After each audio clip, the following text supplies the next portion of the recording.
సరే, ఒక వరద విపత్తు సమయంలో ఈ యొక్క అజిత్ సింగ్ నగర్ చూసుకుంటే ప్రధానంగా దెబ్బతిన్నటువంటి ఏరియా. ఈ ఏరియాలో ఒక బాధితుడిగా మీరు కూడా చాలా నష్టపోయినట్టున్నారు. దీనికి సంబంధించి అసలు కూటమి ప్రభుత్వం చంద్రబాబు నాయుడు నాయకత్వంలో అధికార యంత్రం కూడా మొత్తం మీకు ఎలా సహాయం చేసింది? అసలు గవర్నమెంట్ గురించి మీరు ఏం చెబుతారు? వాస్తవంగా చెప్పాలంటే అనుభవం ఉన్న ముఖ్యమంత్రి రాష్ట్రానికి దొరకడం అదృష్టం అండి. దేనికంటే ముందు ఆస్తి నష్టం ఏమో కానీ జన నష్టం లేకుండా కాపాడగలిగిన అధికార యంత్రాంగాన్ని ఇచ్చేసి జన నష్టం లేకుండా చాలా వరకు కవర్ చేసి, ఆస్తి నష్టం అంటే పోయింది, రేపు మనం ఏదో సంపాదించుకుంటాం, గవర్నమెంట్ ఏదో ఇచ్చింది, అది వేరే విషయం. కాకపోతే ముందు జనాలకి ఎవరికి ఇబ్బంది లేకుండా, జనాలు ఎక్కువ మరణాలు లేకుండా చాలా బ్రహ్మాండంగా చేసింది గవర్నమెంట్. అంతేకాకుండా మళ్ళీ ఈ ప్రాంతంలో కూడా మన ఈ చూస్తున్నాం, ఎమ్మెల్యే గారికి ఫోన్ చేయగానే అమ్మటే స్పందించి ఉమా గారికి క్లీనింగ్ వాళ్ళని కానీ, వాటర్ ట్యాంకులు కానీ, నిత్యావసర వస్తువులు కానీ అన్ని విధాలుగా వాళ్ళ ఈ మధ్యన సచివాలయం వాళ్ళు కూడా వచ్చి 2 పూట్ల ఫుడ్ ఇవ్వడం, 3 పూట్ల పొద్దున్న నుంచి కూరగాయలు అయ్యి పంచడం, ఎక్కడా ఇబ్బంది లేకుండా నా జేబులో రూపాయి లేకపోయినా నేను ఉన్న రోజులు బతకడానికి, ఈ వరద స్థాయిలో నేను బతకడానికి అవకాశం కల్పించిన ఏకైక ప్రభుత్వం కూటమి ప్రభుత్వం. ఈ ప్రభుత్వానికి హ్యాండ్సప్ చెప్పాలి. దేనికంటే చిన్న చిన్న ఏమైనా జరిగి ఉండొచ్చు, కానీ ఖచ్చితంగా అనుభవంతో చాలా ముందు చూపుతో ప్రజలు ఇబ్బంది పడకుండా చేసిన ఏకైక ముఖ్యమంత్రి నారా చంద్రబాబు నాయుడు గారు.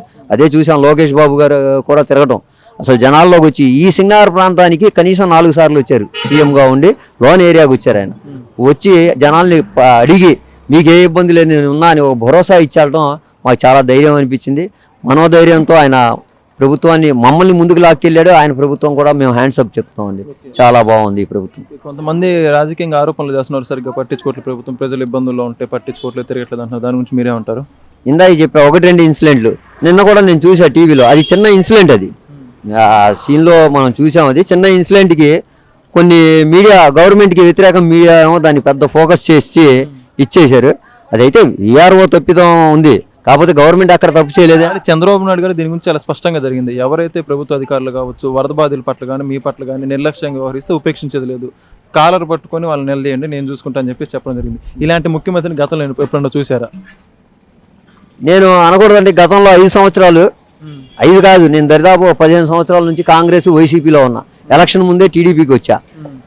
వాలంటరీని మేము క్వశ్చన్ చేస్తే, గత ప్రభుత్వంలో వాలంటరీని మేము క్వశ్చన్ చేస్తే మా మీద కేసులు పెట్టిన రోజులు ఉంది. ప్రభుత్వానికి అంత పని చేసినప్పుడు వాలంటీర్లని అంత పై చూపించాడు. ఈరోజు వీఆర్ఓని ఆపాం. వాళ్ళు వీఆర్ఓని ఆపితే వీఆర్ఓని సస్పెండ్ చేసిన ఏకైక ముఖ్యమంత్రి ప్రజల పక్షాన ఉన్నాడు, కానీ అధికారుల పక్షాన లేడు ఆయన. అధికారులు తప్పు చేస్తేనే, అధికారులు తప్పు చేయకపోతే అధికారులకు కూడా చాలా బాగా చెప్తున్నాడు ఆయన. అధికారుల యంత్రాంగం కూడా పనిచేస్తుంది. అలాగే ప్రజల పక్షాన వీఆర్ఓలు కానీ అధికారి కానీ ఎవరైనా తప్పు చేస్తే మీరు నిలదీయండి, నేను మీకు భరోసాగా ఉంటానని నిన్న చేసి చూపించారు.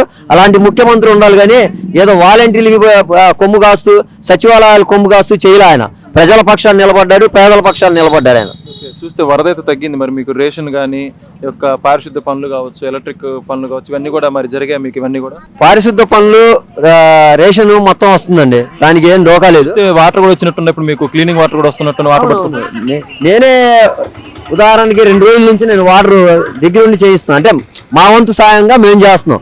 ప్రభుత్వం పంపించిన ఇచ్చేసే వాళ్ళు ఉండాలి కాబట్టి చేస్తున్నాం. ఎమ్మెల్యే గారికి ఫోన్ చేయగానే రోజుకి 4-5 ట్యాంకర్లు మా హ్యాండ్ ఓవర్లో పంపిస్తున్నారు ఆయన. మరి అలాంటి మాకు ఒక రకంగా చెప్పాలంటే ఎమ్మెల్యే గారు కూడా మంచి సపోర్ట్ చేస్తున్నారు. ఈ ప్రాంతంలో ఏదున్నా సరే చెప్పంగానే ఎమ్మటే పనిచేసి పెడుతున్నారు. ఈ రోజు కూడా నేను విన్నాను, అన్ని గుళ్ళు మసీదులు ఫైర్ సిబ్బందితో కడిగడం. కొద్దిగా ఫైర్ సిబ్బంది వాళ్ళు ఏంటంటే చిన్న చిన్న సందుల్లో రాలేకపోతున్నారు. అదొకటే తప్ప మెయిన్ రోడ్లో ఎక్కడున్నా సరే ఇబ్బంది ఉన్నా సరే ఫైర్ సిబ్బంది కూడా క్లీనింగ్ చేస్తుంది. కార్పొరేషన్ కూడా బాగా స్పందిస్తుంది. అది ఇక్కడే కదండి, బయట జిల్లాల నుంచి తీసుకొచ్చి ఎక్కడికక్కడ క్లీన్ చేయించడం అంటే అది చాలా గొప్ప విషయమే. ఇప్పుడు ఒక యంత్రాంగం మహా ఉంటే విజయవాడ నగరంలో 2000 మంది ఉంటారు కార్పొరేషన్ సిబ్బంది. 2000 కాదు, ఇక్కడ అదనంగా 10,000 మందిని పెట్టి సింగనగర్ ప్రాంతానికే 8,000-9,000 మంది సిబ్బంది బయట ఊర్ల నుంచి వచ్చి పనిచేస్తున్నారంటే అది చాలా ఆయన ముందు చూపు పని అని, చాలా తొందరగా క్లీన్ చేయాలి. ఇక్కడ ఏంటంటే ఇది ఫెడ్ వచ్చి వెళ్ళిపోవడం ఒక ఎత్తు అయితే, మళ్ళీ నెక్స్ట్ జబ్బులు రోగాలు వస్తాయి. ఇలా ఉంటే అది లేకుండా ఉండడానికి కూడా శానిటేషన్ కూడా ముందుగానే ఆయన శుభ్రం చేయించడం, క్లీన్ చేయించడం చేస్తున్నారు. బ్లీచింగ్ అవన్నీ గ్రౌండ్ లెవెల్ వర్క్ మాత్రం బాగా జరుగుతుంది. దానికి పూర్తిగా మాకు హర్షం వ్యక్తం చేస్తుంది. చెప్పండి, మొత్తంగా ఈ యొక్క కూటమి ప్రభుత్వం వరద విపత్తుకు సమయానికి సంబంధించి ఎలా స్పందించింది, ఏ విధంగా చర్యలు చేపట్టింది అంటారు? ప్రభుత్వ స్పందన మాత్రం బాగుందండి. అన్ని విధాలుగా సహాయ సహకారాలు అయితే వస్తున్నాయి. కొన్ని విషయాలు ఒక రేషన్ కానీ ఫుడ్ సప్లై కానీ మోర్ దాన్ సఫిషియెంట్ వస్తున్నాయి. మ్యాక్సిమం సపోర్ట్ అయితే ఉందండి, గవర్నమెంట్ నుంచి కానీ ఎక్కడి నుంచి సపోర్ట్ ఉంది. అధికారులు కూడా బాగానే స్పందిస్తున్నారు. రేషన్ ఇవన్నీ కూడా మీకు వచ్చే ఇప్పుడు తీసుకున్నారు? ఇప్పుడు వస్తున్నామండి. ఈరోజు ఇప్పుడు లైన్లో ఉన్నాం, చూసారు కదా, ఒక ఆల్మోస్ట్ హాఫ్ అన్ అవర్ అయింది. ఇప్పుడు తంబేసి తీసుకుంటున్నాం. చంద్రబాబు గారికి ఏం చెప్తారు మీ తరఫు నుంచి ఒకవేళ ఈ ధన్యవాదాలు, ఆయనకు చాలా ధన్యవాదాలు.